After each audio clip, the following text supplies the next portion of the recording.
तो hello guys, आज की इस वीडियो में मैं आपको बताने वाला हूं कि आप लोग गेमिंग इंट्रो कैसे बना सकते हैं काइनमास्टर की मदद से कुछ सिंपल इजी स्टेप में। तो गाइस, आप लोगों ने बहुत से गेमर का गेमिंग इंट्रो देखा होगा, तो सेम वैसा ही मैं गेमिंग इंट्रो आपको बना के दिखाने वाला हूं।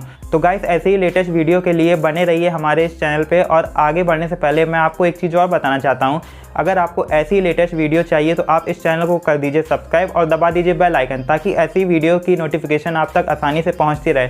तो गाइस, चलिए वीडियो को करते हैं स्टार्ट।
तो गाइस, अगर आप लोग को ये वीडियो पसंद आती है तो हमारे चैनल को कर दीजिए सब्सक्राइब और दबा दीजिए बेल आइकन, ताकि ऐसी वीडियो की अपडेट आप तक आसानी से पहुंचती रहे। तो गाइस, चलिए मिलते हैं नेक्स्ट वीडियो में, तब तक के लिए बाय बाय एंड टाटा।